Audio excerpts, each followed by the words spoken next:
Meus caros amigos e amigas, estamos começando mais uma conversa pelo nosso Facebook. E como já foi noticiado, nós queremos conversar hoje um pouco sobre uma pergunta que as pessoas fazem muito. O que acontece conosco depois da morte? Bem, então eu gostaria de, nessa conversa, nessa reflexão, colocar o que a igreja fala sobre isso. Sendo um assunto assim de muita importância, a parte da teologia, que nós chamamos de escatologia, né? A morte, depois o que vem depois da morte, céu, inferno, purgatório, a segunda vinda de Cristo, tudo isso. Então eu quero me ater bem àquilo que o catecismo da igreja nos ensina. A igreja nos ensina, ok? Em primeiro lugar, a igreja fala para nós a respeito da morte, né? Morrer em Jesus Cristo. Para nós cristãos, a morte, nós sabemos, não é um fim, né? A morte para nós é uma passagem dessa vida para a eternidade, né? Os santos, eles até ansiavam pela morte, né? São Paulo dizia, morrer para mim é lucro, né? Porque eu vou estar com o meu Senhor. Então é isso que nós queremos meditar nesta tarde. Vamos pedir primeiro que o Espírito Santo nos ilumine, nos dê a sua graça, a sua bênção. Em nome do Pai, do Filho e do Espírito Santo. Amém. Vinde, Espírito Santo, enchei os corações dos vossos fiéis nesta tarde e acendei em nós o fogo do vosso amor. Enviai, ó Senhor, o teu Santo Espírito, e tudo será criado, renovareis a face da terra. Ó Deus, que instruíste os corações dos vossos fiéis com a luz do Espírito Santo, fazei, Senhor, que apreciemos retamente todas as coisas, segundo o mesmo Espírito, e gozemos sempre da sua consolação. Por Cristo nosso Senhor. Amém. Que a Virgem Maria, a Senhora da Aparecida, Rainha Padroeira do Brasil, esteja intercedendo também por nós neste momento, esteja conosco.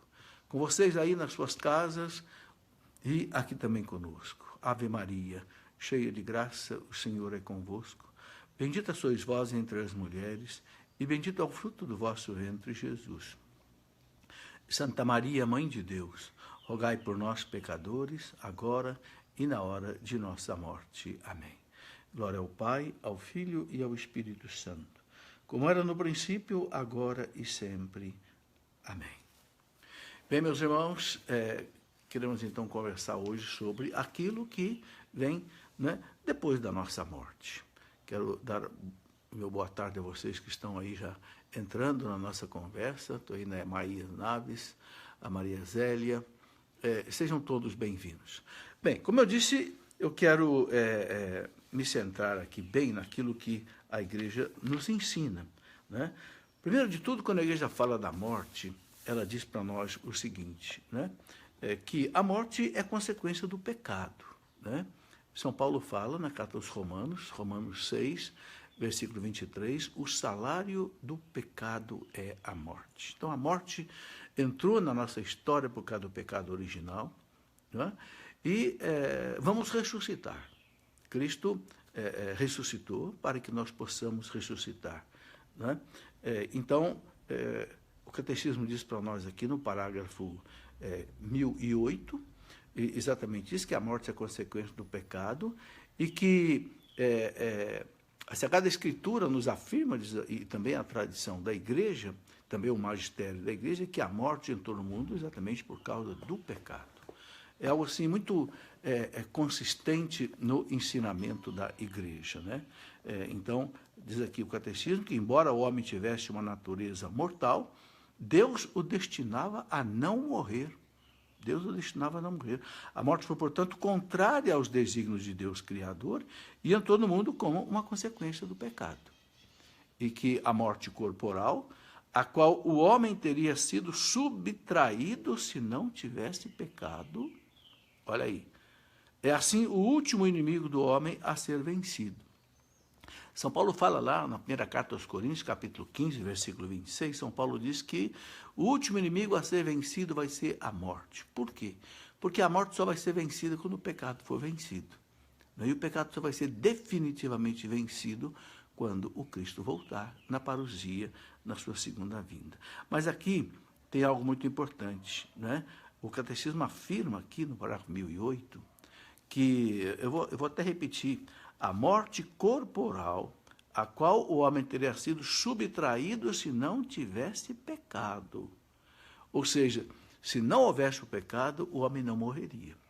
Alguns teólogos dizem o seguinte, que nós poderíamos passar pela morte, só que a morte não seria algo como é hoje, difícil, de certa forma, traumática. Não, seria assim como que uma passagem mais suave, seria como que um adormecimento, se não houvesse o pecado, ok? Bom, então fica isso bem caracterizado. Agora, Cristo transformou a morte, né? Então a igreja ensina para nós que a morte é transformada por Cristo, né? Ele também sofreu a morte, exatamente para poder transformar a morte, né? E ele assumiu, com a sua obediência ao Pai, né, a culpa de toda a humanidade e ressuscitou para que nós possamos, então, ressuscitar. Então, a igreja nos ensina o seguinte, que graças a Cristo, a morte cristã tem um sentido positivo. O catecismo fala bem claro, a morte tem um sentido positivo, e aí coloca a citação de São Paulo aqui, na carta aos Filipenses, Filipenses 1:21, onde São Paulo diz, para mim, a vida é Cristo e morrer é lucro. Olha, São Paulo fala da morte como lucro. A gente deve viver nessa perspectiva, né? Tive aqui um pequeno problema de interrupção, mas vamos continuar a nossa conversa. Portanto, o próprio São Paulo, que via na morte um lucro, porque ele morremos com ele e nós viveremos. Então, quem vive com Cristo, quem morre com Cristo, vai viver com Cristo. É o ensinamento da igreja, né? Algo que a igreja ensina é o seguinte, você pense, por exemplo, numa árvore. Uma árvore, para que lado que essa árvore cai quando ela tomba? Ela cai para o lado que ela está inclinada. Se ela está inclinada para a esquerda, ela cai para a esquerda. Se ela está inclinada para a direita, ela cai para a direita. Nós também. Se a nossa vida é uma vida voltada para Deus, inclinada para Deus, a gente vai cair nos braços de Deus. Por isso nós não devemos temer a morte, né? Devemos viver assim como Deus diz. Há uma citação bonita de Santo Inácio de Antioquia, que foi mártir no ano 107 lá do Império Romano. Ele foi preso em Antioquia, no norte da Síria, foi levado preso para Roma e foi jogado aos leões lá no Coliseu, né, de Nero, na época do imperador Trajano. E Santo Inácio de Antioquia ele dizia, é bom para mim morrer, né? Cristo Jesus, morrer em Cristo Jesus, melhor do que reinar até as extremidades da terra. É a Ele que procuro, Ele que morreu por nós, é Ele que eu quero. Então, tá aí. E Santa Teresa, né, Santa Teresa d'Ávila dizia, quero ver a Deus e para vê-lo é preciso morrer. Veja como os santos, eles ansiavam a morte. Eu estou colocando isso para mostrar que, de fato, realmente a morte não é uma tragédia. Porque se os santos ansiavam pela morte, é porque a morte tem um sentido, né? Santa Teresinha dizia, eu não morro, eu entro na vida. Olha que frase bonita de Santa Teresinha. Eu não morro, eu entro na vida, né? Então, meus irmãos, a morte é o fim da peregrinação terrestre do homem, assim, desse nosso tempo aqui de graça, de misericórdia, né, que Deus nos oferece para a gente realizar aqui nessa vida terrestre, segundo o seu projeto, né, de amor e de fidelidade, vivendo aí o amor a Deus e vivendo ao próximo, né? Bem, e a igreja coloca para nós o seguinte, né, que nós precisamos viver preparados para a morte, ou seja, viver na amizade de Deus. Para isso a igreja nos oferece, né, a Eucaristia, a igreja nos oferece a confissão, quando a nossa consciência nos acusa de algum pecado, de modo que a gente possa viver sempre na amizade de Deus. Vivendo na amizade de Deus, a gente vai viver para Deus, né? E aí, a igreja coloca com toda clareza, né, cremos na verdadeira ressurreição desta carne que possuímos agora. Contudo, semeia-se no túmulo um corpo corruptível, né? Ele ressuscita um corpo incorruptível, um corpo espiritual. É aquilo que São Paulo diz em 1 Coríntios 15, 44. Vamos ressuscitar, né, com um corpo tipo do corpo do Cristo ressuscitado. Um corpo que agora já não sofre mais as intempéries né? Da vida, não precisa mais se alimentar, não precisa mais nada, é um corpo que não ocupa espaço, não está mais sujeito ao tempo e não está mais sujeito ao espaço, né? Então, está aí. A igreja coloca muitas coisas para nós, né? Quando é que vai haver a ressurreição? A ressurreição vai acontecer no último dia, quando Cristo voltar. Há uma certa linha teológica que não é aprovada pela igreja, alguns teólogos que dizem que a ressurreição acontece na hora da morte. Não, não é possível. O corpo está na terra, o corpo está ali sendo sepultado. Como é que acontece a ressurreição na hora da morte? Não. Na hora da morte, a alma vai para Deus e o corpo vai para a terra. Nós sabemos disso. Ou para a incineração, né? Então, não tem cabimento, né? Há documento claro, né, da teologia que coloca isso, que né, nós temos a ressurreição somente na segunda vinda de Cristo. Bom, depois da morte, então, a igreja ensina o quê? Vem o juízo final, o juízo particular. O juízo particular, aí já fala dele aqui, né? Eu quero ler um pedacinho aqui do que fala o nosso catecismo.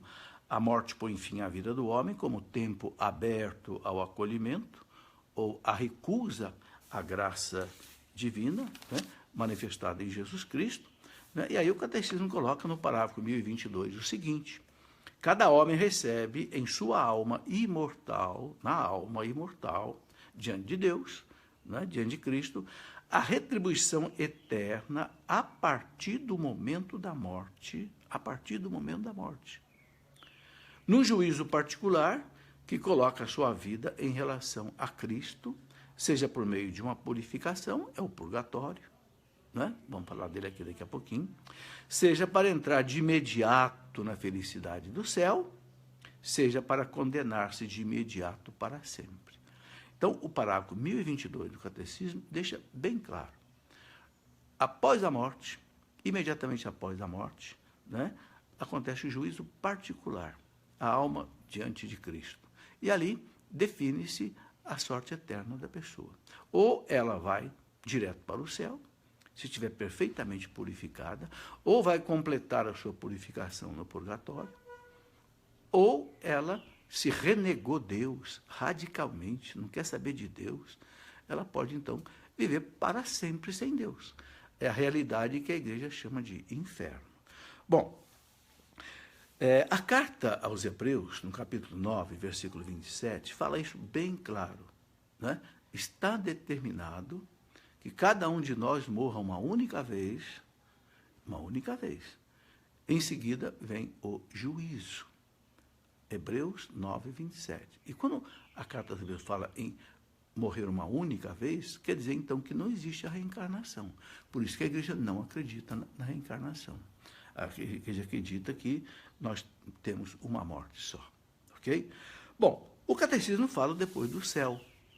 Quando ele fala do céu, ele diz o seguinte, né, que os que morrem na graça e na amizade de Deus e que estão totalmente purificados, vivem para sempre com Cristo, né? São para sempre semelhantes a Deus, porque o veem tal como ele é.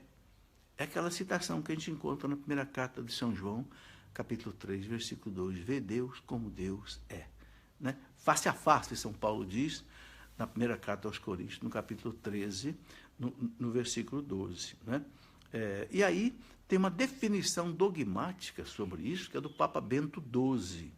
O Papa Bento XII foi Papa lá por volta do ano 1300 e pouco, né? E o Papa Bento colocou o seguinte: com nossa autoridade apostólica, definimos, quando o Papa coloca essa expressão definimos, é um dogma de fé. Definimos que, segundo a disposição geral de Deus, as almas de todos os santos mortos antes da paixão de Cristo e de todos os outros fiéis mortos depois de receberem o santo batismo de Cristo, nos quais não houve nada a purificar quando morreram, ou ainda se houve ou há algo a purificar quando, depois da morte, tiverem acabado de fazê-lo, ou seja, é o purgatório, né? Antes mesmo da ressurreição de seus corpos e do juízo geral, que é o juízo final, né? E isto desde a ascensão do Senhor e Salvador Jesus Cristo, não é?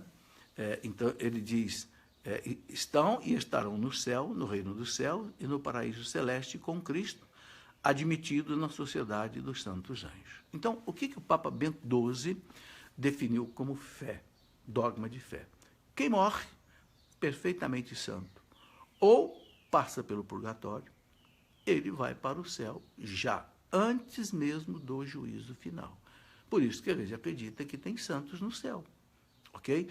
Nossos irmãos protestantes, na sua maioria, não acreditam que há almas no céu. Não, acreditam que as almas estão dormindo e que só vão ser acordadas quando o Cristo voltar. Para nós católicos, com dogma de fé, proclamado pelo Papa Bento XII, nós cremos, não, que as almas daqueles que morreram santos ou que já se purificaram pelo purgatório estão no céu. Bem, e o que é o céu? O céu é a presença de Deus. O céu é viver em comunhão com Deus, né? É estar na visão face a face de Deus. A Igreja chama isso de visão beatífica de Deus. São Paulo, quando fala isso, na primeira carta aos Coríntios, no capítulo 2, São Paulo diz, ele usa uma expressão muito interessante, porque ele diz que ele teve uma visão do terceiro céu. São Paulo diz, né? Olhos humanos jamais viram, ouvidos humanos jamais ouviu, coração humano jamais sentiu o que Deus tem preparado para aqueles que o amam. Quer dizer, São Paulo diz, é inimaginável o que Deus tem preparado para aqueles que o amam. E de fato, meus irmãos, quando a gente olha a beleza que existe nesse mundo, né? A beleza das criaturas, a beleza das flores, a beleza dos pássaros, a beleza das pessoas, das crianças, dos homens, das mulheres, a beleza do universo, a ordem cósmica, né? Um sol que todo dia nasce e se põe, a lua que surge e depois se esconde.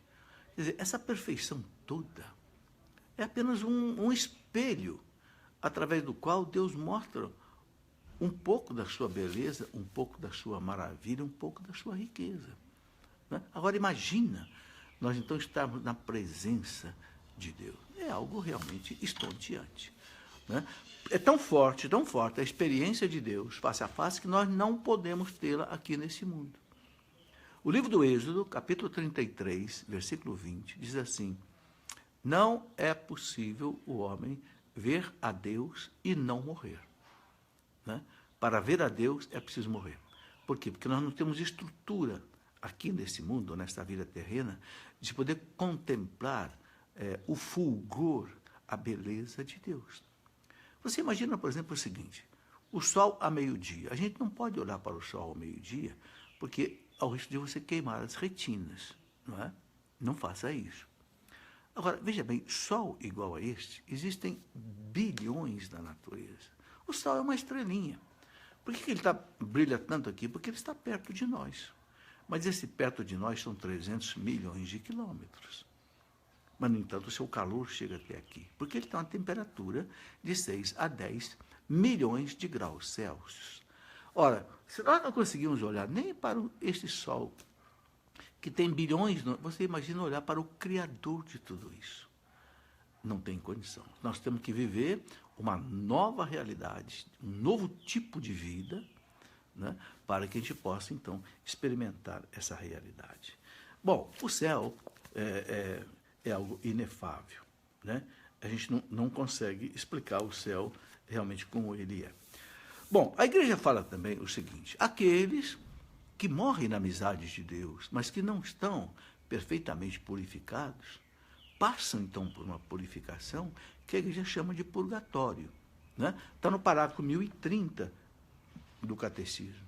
Diz exatamente assim: os que morrem na graça e na amizade de Deus, mas não estão completamente purificados, embora tenham garantida a sua salvação eterna. Olha, já tem garantida a sua salvação eterna, quem passa pelo purgatório. Após sua morte, por uma purificação, a fim de obter a santidade necessária para entrar na alegria do céu. Bom, por que é preciso ter uma santidade perfeita para entrar no céu? Porque Deus é, como dizia o Papa Paulo VI 3 vezes santo, né? Santo, santo, santo, né?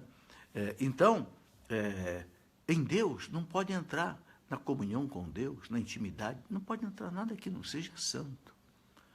Por que os santos aqui na Terra tinham assim uma comunhão intensa com Deus? Por causa da santidade deles. Quanto mais a gente é santo, mais Deus nos preenche. Por isso que os santos faziam milagres, porque Deus ali, a presença de Deus era muito intensa, exatamente por causa da santidade. Então, a finalidade do purgatório é a gente se purificar, né? Eu escrevi um livro, O Purgatório, o que a Igreja ensina, onde eu coloquei uma coisa muito interessante nesse livro, que foi escrito por uma santa, Santa Catarina de Gênova, que viveu em 1571 em Gênova, na Itália. Ela diz que ela viveu 2 anos da realidade do purgatório aqui na Terra, essa realidade de purificação. E ela escreveu, então, o que ela chamou de o Tratado do Purgatório. Eu traduzi do espanhol para o português e coloquei nesse livro Purgatório, o que a Igreja explica. E ela fala uma coisa muito bonita, uma comparação que ela faz. É o seguinte, ela diz que, uma comparação, né? Você imagina uma bola escura, né, bem negra, que essa bola vai clareando, clareando, clareando, clareando aos poucos. Daqui a pouco essa bola fica da cor de fogo e ela se identifica com o fogo, porque ela perdeu toda a impureza dela, né? Então, é isso que ela compara com o purgatório. É um processo doloroso? Por quê? Porque a alma diz, os santos, aliás, Santa Faustina diz isso, São Francisco de Sales diz isso, que o purgatório é um lugar de esperança. É um local de padecimento, de sofrimento. Por quê? Porque a alma fica com uma saudade tremenda de Deus. Depois que a alma deixa o corpo, os santos ensinam que ela tem uma sede de voltar para Deus imensa, porque ela experimenta o que é o amor de Deus. Só que ela não pode voltar para Deus porque ela não está ainda santificada. Então, São Francisco de Sales diz assim, ainda que a porta do paraíso, do purgatório esteja aberta, uma comparação, né? Purgatório não tem porta nem nada, purgatório não é um lugar, purgatório é um estado de purificação da alma. A alma não ocupa espaço, né? Quando a gente fala em lugar, em porta, analogicamente, comparativamente, certo? Então, São Francisco de Sales diz que, mesmo que a porta do paraíso esteja aberta, a alma não sai para abraçar a Deus, porque ela sente que ela não está preparada. Ok? Então, ela sente que ela precisa se purificar para depois ela entrar na alegria de Deus. Bem, quanto tempo dura o purgatório? Né? Antigamente, havia as indulgências plenárias, né, que falava, se você fizer isso ou mais aquilo, você tem aí 300 dias de indulgência plenária. Era como se a alma ficasse livre do purgatório por 300 dias. Acabou isso. Depois do Concílio Vaticano II, o Papa Paulo VI publicou o Manual das Indulgências e publicou a Constituição sobre as Indulgências, onde ele acabou com essa quantificação de dias em relação ao purgatório. Agora só existe o quê? Indulgência plenária ou indulgência parcial. Se a alma recebe uma indulgência parcial, através do nosso oferecimento para ela, pode ser nossas esmolas, nossos sacrifícios, as santas missas, etc., a alma pode ficar liberta de parte, né, das penas, chamado de penas temporais, né, essa purificação que a alma tem que cumprir ali. Ou ela recebe uma indulgência plenária, onde ela se liberta totalmente. Inclusive, o Papa Paulo VI colocou as condições para que a gente possa ganhar para uma alma do purgatório ou para a nossa alma uma indulgência plenária.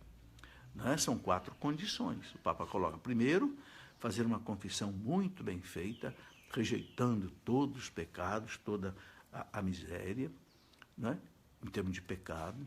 Segundo, participar da Eucaristia, comungar na missa, né, e oferecer isso pela alma do purgatório, desde a confissão, também a Eucaristia. Né?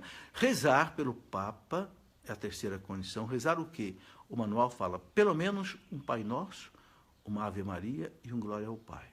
Pode rezar mais coisas se você quiser pelo Santo Padre, o Papa, mas pelo menos isso. E a quarta condição, a gente escolhe entre 4 alternativas. Então, a quarta condição, você escolhe entre 4 alternativas. Quais são essas 4 alternativas? A pessoa pode rezar um terço em família, diante de um oratório, ou na sua comunidade. Ou então ela pode fazer a Via Sacra na igreja, percorrendo aqueles 14 quadrinhos da Via Sacra. Ou então ela pode fazer meia hora de leitura bíblica meditada, né? Tipo Lectio Divina, pega um texto da Bíblia, lê, medita durante meia hora. Ou então ela pode também fazer uma adoração ao Santíssimo na capela, diante do sacrário, no sacrário, durante meia hora. Então, uma dessas 4 condições supre a 4ª condição para a pessoa ganhar para uma alma do purgatório ou para a sua alma uma indulgência plenária. Ela não pode oferecer a indulgência plenária para uma pessoa que está viva. Não, ou alguém que já morreu, ou para a sua própria alma. Se for para a sua própria alma, até esse momento, a sua alma, se fosse para a eternidade, estaria, então, sufragada, né?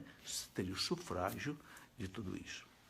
Bem, outra coisa que a igreja coloca é que, depois dessa vida, não existe mais o tempo. O tempo é uma realidade que só vale nesse mundo. Então, não tem sentido falar de tempo no purgatório. O tempo pode ser um instante depois da morte, o tempo do purgatório. Ou não sei. A igreja já não fala mais sobre isso, porque ela entendeu agora, não é, que na eternidade o tempo não tem mais dias, como aqui, não tem mais anos, não tem mais meses, não tem mais nada. Não, é uma realidade que não se fala mais de tempo e não se fala também de espaço. Bem, aqui o catecismo coloca bem claro, e tem uma explicação interessante aqui, que é de um santo doutor da igreja,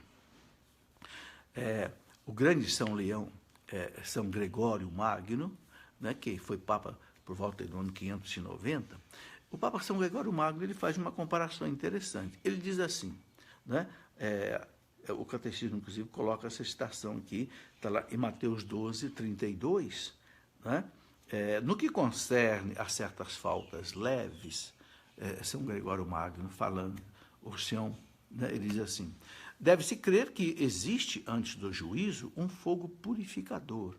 Esse fogo também, ninguém vai entender como fogo aqui da terra, porque alma é espiritual, a alma não queima com esse fogo da terra. Esse fogo da terra só queima com coisas materiais, papel, madeira, plástico, né? A alma não tem matéria. Então, esse fogo é uma expressão analógica, certo? Simbólica. Então, ele fala, antes do juízo, um fogo purificador, segundo o que afirma aquele que é a verdade, Jesus, dizendo que se alguém tiver pronunciado uma blasfêmia contra o Espírito Santo, não será perdoada nem neste presente século, nem nessa vida, e nem no mundo futuro. Desta afirmação, podemos deduzir que certas faltas podem ser perdoadas no século presente, ao passo que outras no século futuro. Ou seja, não sei se você entendeu a comparação que São Gregório Magno fala. Ele diz assim, o único pecado que não tem perdão, né, nem nesta vida e na outra, é o pecado contra o Espírito Santo. Que pecado é esse? É o endurecimento do coração. O catecismo explica, não é um pecado roubar, matar, prostituir, não, é o endurecimento do coração. Deus oferece o perdão, a misericórdia, e a pessoa não acolhe. Né? Bem, então, o Papa disse, Jesus disse que o único pecado que não tem perdão, nem nessa vida nem na outra, é o pecado contra o Espírito Santo. Então, quer dizer que na outra vida, outros tipos de pecado podem ter o perdão. Aí, ele justifica exatamente aí o purgatório. Bem, nesse livro que eu escrevi, O Purgatório, que a Igreja ensina, eu coloco pelo menos umas 6 citações, né, do Novo Testamento e também do Antigo Testamento, que coloca a base bíblica do purgatório. E aqui, o catecismo lembra para a gente o segundo livro de Macabeus, capítulo 12, versículo 46. O que aconteceu aí no tempo dos Macabeus? O tempo dos Macabeus foi mais ou menos anos 140 a.C., quando os gregos pagãos, né, dominaram a Palestina e profanaram o templo de Jerusalém, colocaram ali no templo de Jerusalém os deuses pagãos, Zeus e outros, né? Então houve aquela revolta dos irmãos Macabeus, Judas Macabeu, Jonas Macabeus e etc. Né?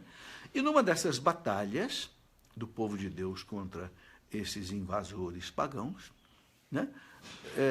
Morreram vários assim, judeus. E Judas notou que eles morreram porque traziam uma espécie de um amuleto no pescoço. Então, o que o Judas Macabeus fez? Ele mandou fazer uma coleta, mandou o dinheiro para Jerusalém, para que se realizasse uma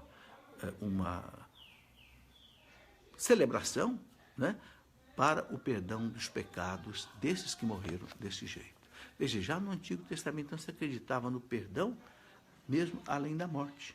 Né? E aqui o texto diz exatamente isso. Né? Eis porque ele, Judas Macabeus, mandou oferecer esse sacrifício expiatório pelos que haviam morrido, a fim de que fossem absolvidos de seu pecado.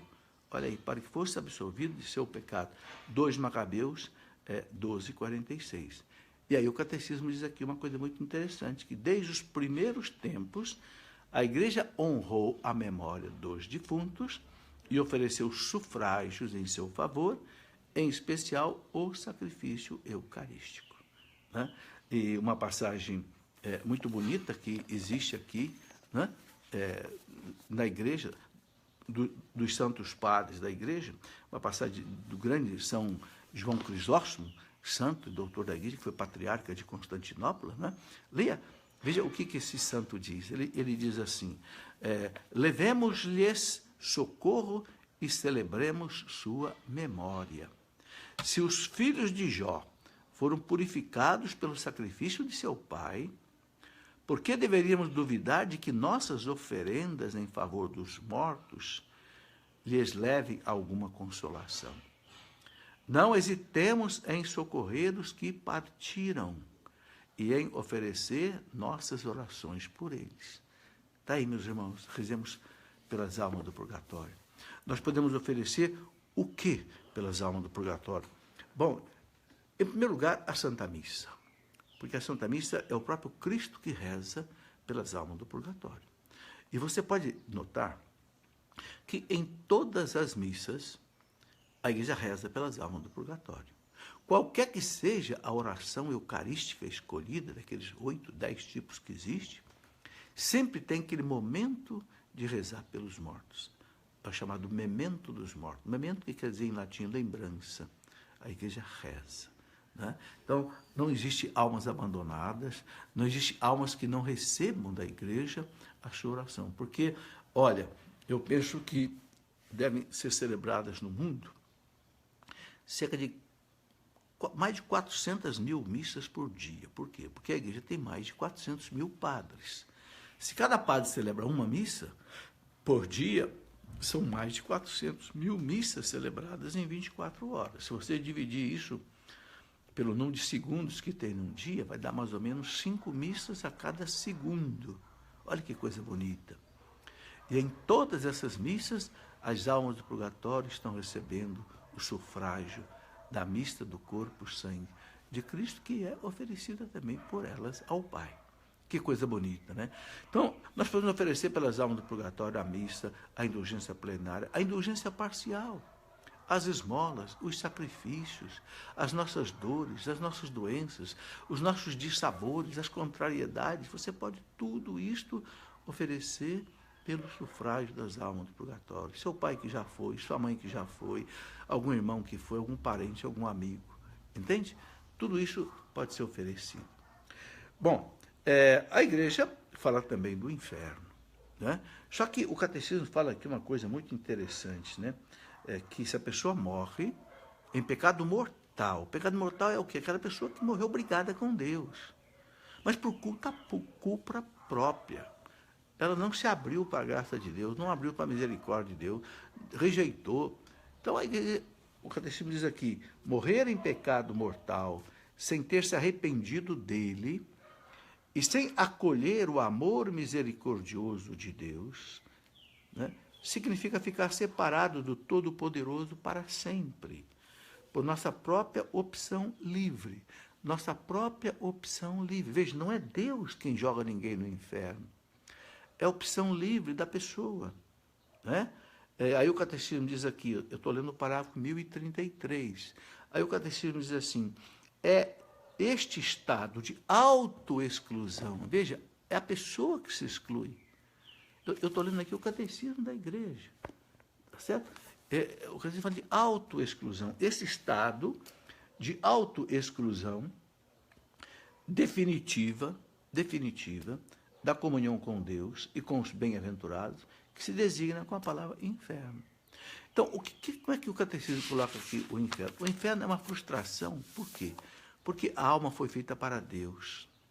Ela é de Deus. Foi feita para Deus e por Deus. Então, a maior frustração de uma alma é ela viver sem Deus. Isso é o inferno. Agora, o Catecismo diz uma coisa muito interessante, né? Que não é Deus quem joga a pessoa no inferno. Não, é a própria pessoa que se auto-exclui de Deus. Né? Isso quer dizer que a pessoa, para ir para o inferno, ela tem que fazer uma resistência muito grande contra Deus e contra a sua graça. Né? O parágrafo do Catecismo 1035, ele dá um esclarecimento interessante. Ele diz assim, o ensinamento da Igreja afirma a existência e a eternidade do inferno. As almas dos que morrem em estado de pecado mortal descem, após a morte, aos infernos, onde, então, vivem essa separação. Né? E aí o Catecismo diz que a pena principal do inferno consiste na separação eterna de Deus. O único em quem o homem pode ter a vida e a felicidade para as quais foi criado e as quais expira. Ou seja, a realização é Deus. Se a pessoa perde Deus, então é a frustração absoluta. Bom, eu sei que alguns duvidam que o inferno exista, mas a Igreja ensina que o inferno existe, por causa da liberdade da pessoa. Não é? Deus não pode tirar a liberdade da pessoa. Se a pessoa se exclui de Deus, Deus não vai trazer a pessoa na marra. Né? Agora, veja o que diz o parágrafo 1037. Eu gosto muito de ler esse parágrafo. Deus não predestina ninguém para o inferno. Muito importante entender isso. Deus não predestina ninguém para o inferno. Não existe aquela predestinação lá de Calvino, né, que a pessoa já nasce meio carimbada para o céu, para o inferno. Não. Não, São Paulo diz, Deus quer que todos se salvem. Essa é a vontade de Deus. E cheguem ao conhecimento da verdade. Está lá em 1 Timóteo 2,4. Essa é a verdade que está na igreja. Ele fala lá em 1 Timóteo 3,15. Aí o Catecismo continua, então. Deus não predestina ninguém para o inferno. Para isso, é preciso uma aversão voluntária a Deus. Aí ele põe entre parênteses, um pecado mortal. Então, o que ele chama de um pecado mortal? Uma aversão a Deus. A pessoa rejeita Deus, não quer saber de Deus. Né? E persistir nela até o fim. Porque se for uma aversão passageira, que a pessoa se arrepende, agora, uma aversão definitiva, não quer, aí, paciência, a culpa não é de Deus. Né? Então, a igreja coloca aqui na liturgia eucarística e nas orações cotidianas de seus fiéis, a igreja implora a misericórdia de Deus, que quer que ninguém se perca, mas que todos venham a converter-se. A citação de 2 Pedro 3,9. Olha aí, que ninguém se perca, mas que todos venham a converter-se. Esse é o desejo de Deus. Né? A gente não deve ter medo do inferno, não deve ficar preocupado com isso não, meus irmãos. A gente deve ficar buscando em Deus. Como diz o profeta Isaías, busque Deus enquanto ele se deixa encontrar. Né? E viver com Deus. Se a gente cai, se a gente falha, Deus entende. Temos a confissão aí, né? para nos libertar dos nossos pecados. Bem, depois do Catecismo fala aqui também do juízo final. Eu quero falar um pouquinho sobre ele. Né? Alguém pode perguntar assim, bom, se existe o juízo particular, Por que depois tem que existir o juízo final? Né? A igreja explica, o catecismo explica aqui para nós. Ele diz assim, que o juízo final há de revelar até as últimas consequências o que cada um tiver feito de bem ou deixado de fazer durante a sua vida terrestre. O juízo final não vai mudar mais o juízo particular, não. O juízo particular ele é definitivo. O juízo final apenas é um juízo em que toda a humanidade vai estar presente. Você fala, mas como Deus vai reunir bilhões e bilhões de pessoas? Lembre-se que na eternidade não existe mais questão de tempo nem de espaço. Não há essa dificuldade. Ok? Então, é um juízo onde toda justiça será feita. Okay? Nós não ficamos pedindo justiça aqui nesse mundo, toda justiça será feita. Okay? O catecismo diz aqui que o juízo final, parágrafo 1040, acontecerá por ocasião da volta gloriosa de Cristo. Só o Pai conhece a hora e o dia deste juízo. Só Ele decide do seu advento, da sua chegada. Ninguém pode marcar quando é que o Cristo vai voltar, o fim do mundo, o juízo, não. O catecismo diz que não pode. Por meio de seu Filho, Jesus Cristo, Ele pronunciará então sua palavra definitiva sobre toda a história. Então a história da humanidade vai chegar ao fim. Ok? Conheceremos então o sentido último de toda a obra da criação e de toda a economia da salvação. Vamos entender tudo. O que nós não entendemos até hoje, nós vamos entender. Né? E compreenderemos os caminhos admiráveis pelos quais sua providência conduziu tudo para o seu fim último. Mas nós vamos entender tudo, o sentido do sofrimento, o sentido da morte, o sentido do trabalho, o sentido de todas as coisas que nós fazemos aqui nesta vida. Né? Tá aí. Bom, agora eu quero, antes de responder algumas perguntas que eu já tenho aqui na minha mão, eu quero só colocar aqui o seguinte, e com relação ao fim do mundo? Bom, primeiro a igreja deixou muito claro que ninguém sabe que dia vai ser o fim do mundo, nem que ano, nem nada, e a igreja não quer que a gente especule sobre isso, não é? Porque muita gente especulou sobre isso e errou. Jesus disse que nem ele sabia, nem os anjos de Deus sabem, então a igreja não é da nossa conta isso é da conta de Deus, deixemos com Deus. Mas o que vai acontecer com essa terra? Essa terra vai acabar? Né? Porque uma linguagem apocalíptica fala em fogo, que vai demorar tudo. Não, o catecismo não fala isso. O catecismo diz que haverá novos céus e nova terra. Olha, nova terra. Que nova terra é essa? É esta terra aqui, transformada. Jesus fala na transformação do mundo. Então, eu quero ler para você o que diz aqui, por exemplo, o parágrafo 1046 do Catecismo. Diz assim, olha, quanto ao cosmos, o universo, né? A revelação, com R maiúsculo, ou seja, a Bíblia, a tradição, o magistério, a revelação afirma a profunda comunidade de destino do mundo material e do homem. Aí diz assim, no 1047, também o universo visível está, portanto, destinado a ser transformado, não é acabado. Olha aí, parágrafo 1047. Confira aí no seu catecismo. Também o universo visível está, portanto, destinado a ser transformado, a fim de que o próprio mundo restaurado, em seu primeiro estado, que primeiro estado? Aquele estado antes do pecado, no paraíso, esteja sem mais nenhum obstáculo a serviço dos justos, participando de sua glorificação em Cristo ressuscitado. Aí o parágrafo seguinte diz assim, ignoramos o tempo desta consumação da terra e da humanidade e desconhecemos a natureza de transformação do universo. Olha aqui, transformação, não fala fim, no sentido de que tudo vai acabar. Não. O catecismo deixa bem claro que nos parágrafos 1048, desconhecemos a maneira, né, de transformação do universo. Como é que esse universo vai ser transformado? A igreja ela é humilde, ela diz, não sabemos, mas sabemos que isto vai acontecer. Bem, deixa eu responder aqui algumas perguntas, porque nós já estamos aí com 10 para as 5 da tarde. O Ednei, Rangel pergunta assim: professor, boa tarde. Muito boa tarde, Ednei. O senhor poderia me citar em qual passagem bíblica está sendo falando sobre o purgatório? Bom, primeiro eu já citei aqui, né?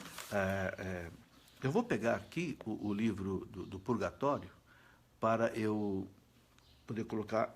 No Novo Testamento, tem algumas passagens que dão base, okay, ao purgatório. Agora, a segunda a carta ao livro dos Macabeus é bem claro, né? Segundo o livro dos Macabeus, como eu já chutei aqui, capítulo 12, versículo 46, é muito claro, né? Bem claro, é embasamento bíblico. 2 Macabeus 12, 46. Né? Judas Macabeus mandou oferecer sacrifício expiatório pelos que haviam morrido, a fim de que fossem absolvidos os seus pecados. Já tinham morrido, quer dizer, depois da morte. Então, né, a expiação do pecado depois da morte é o que acontece exatamente no purgatório. Agora, no Novo Testamento, há uma série de passagens sobre esta questão. Okay? No livro que eu coloquei, que eu escrevi, O Purgatório, o que a igreja explica, ali tem uma série de citações do Novo Testamento em que a igreja enxergou o purgatório. Né? Por exemplo, Jesus, quando fala, lá no Sermão da Montanha, né, de você estar discutindo com o seu adversário, diz: discuta antes de chegar ao juiz. Chegue num acordo antes, porque depois que chegar num acordo, você poderá ser preso e você vai ter que pagar até o último centavo que você deve. Aqui você vê aí uma sintonia com a questão do purgatório. E tem várias passagens desse tipo. É claro que não existe no purgatório, não existe na Bíblia, desculpa, a palavra purgatório. Essa palavra é a teologia católica que formou. Purgatório vem de purgar, vem de limpar, de purificar, ok? Mas há todo o embasamento bíblico. Maria Júlia Berino: professor, então a doença, as guerras vieram por conta do pecado? Sim. O pecado original e o nosso pecado também pessoal. Quer dizer, não é só o pecado original. O pecado original, ele quebrou em nós a harmonia que existia. A quebra dessa harmonia no pecado original gerou em nós todos os desequilíbrios que geraram, então, os pecados pessoais. Né? A soberba, o orgulho, a vaidade, não sei, a ambição, a ganância, né? A impureza, inveja, preguiça, ódio, maledicência, tudo vem aí como consequência de um estado de perturbação do pecado original que se repercute. Agora, com a graça de Cristo, nós podemos vencer, né, essas nossas misérias pessoais.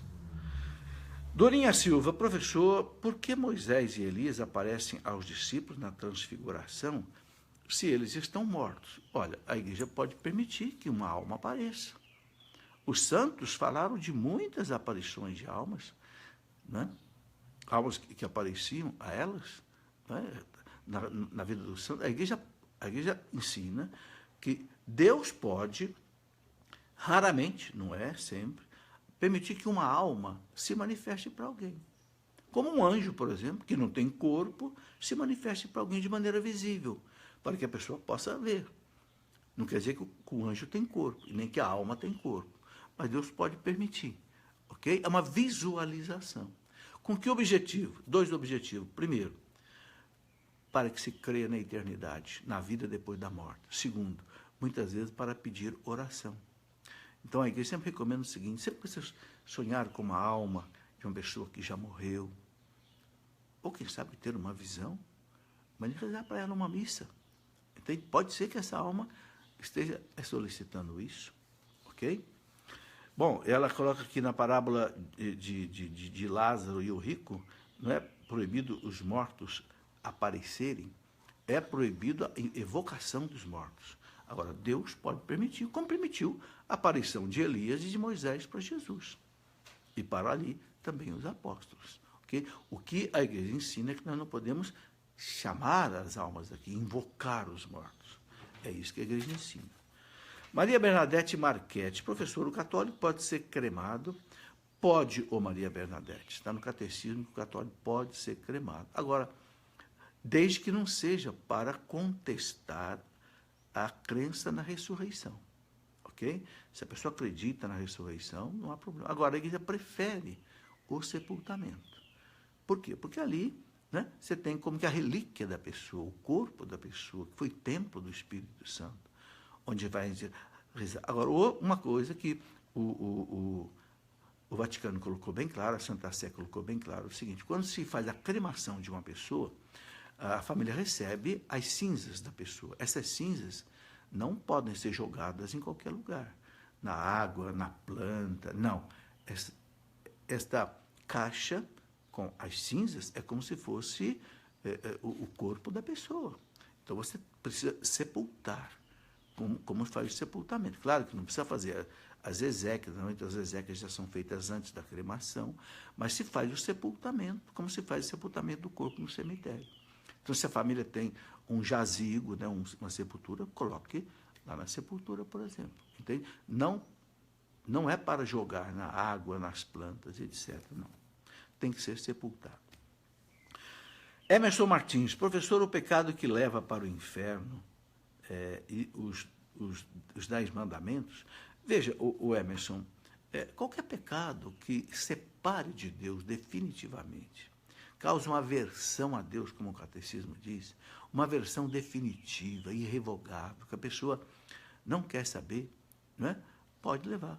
Agora, a igreja coloca como base dos pecados mortais ferir os 10 mandamentos, nem em matéria grave, né? Aí eu aconselho, por exemplo, toda a terceira parte do catecismo da igreja é sobre os 10 mandamentos. Então, uma boa leitura disso esclarece muita coisa para nós, certo? Sérgio Arpa, o que a igreja fala sobre vida fora da terra, vida extraterrestre? Ô Sérgio, a igreja não emite um parecer sobre isso. Por quê? Porque a igreja fala que não é um problema de religião, se existe ou não vida inteligente, ou mesmo vida não inteligente, vida de animal, ou vida de bactérias fora da Terra. A igreja fala, isso aí é problema da ciência. Então, em princípio, a igreja não fala se existe ou não vida fora da Terra. Hoje nós sabemos o seguinte: até hoje não há comprovação de que exista vida inteligente fora da Terra. Não há comprovação. A NASA já fez muitas experiências sobre isso.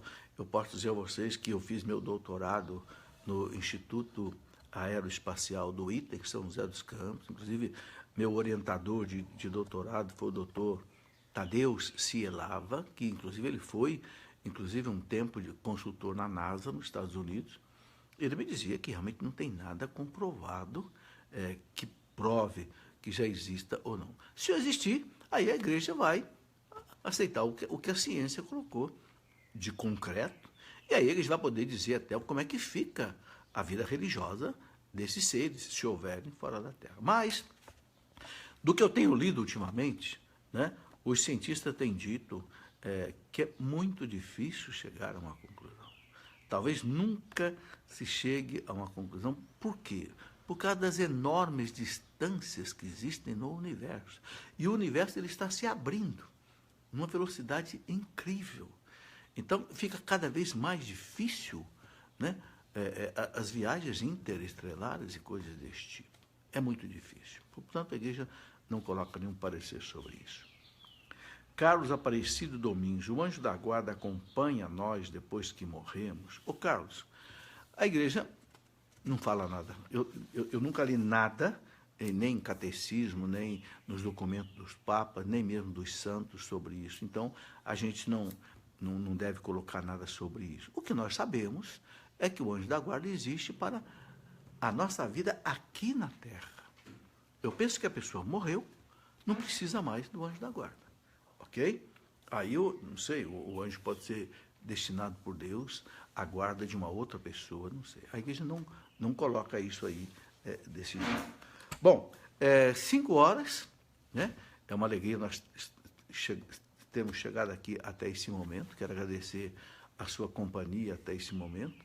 Tem muito mais coisa que você pode ler aqui no Catecismo. Você viu que a partir do parágrafo 1000 do Catecismo, você tem aí o que a igreja chama de escatologia. Escatologia é a parte da teologia que estuda os últimos acontecimentos. Eu escrevi um livro sobre isso, detalhando mais ainda, esse livro que eu chamei de o cristão diante da morte. Nesse livro aqui eu detalho a questão da morte, da ressurreição, né? Do juízo particular, do juízo final, céu, inferno, purgatório, né? A segunda vinda de Cristo, novos céus, nova terra, etc. Ok? Bem, muito obrigado a vocês que me acompanharam até agora. Né? Amanhã, se Deus quiser, se não houver nenhum impedimento, às 8 horas da noite, nós teremos mais uma conversa. Vamos conversar sobre, né, o dia de Nossa Senhora do Santo Rosário, que amanhã é uma festa muito importante, onde eu quero colocar também outros aspectos importantes sobre Nossa Senhora. Ok? Peço a Deus que abençoe a todos aqueles que me acompanharam e até amanhã, se Deus quiser.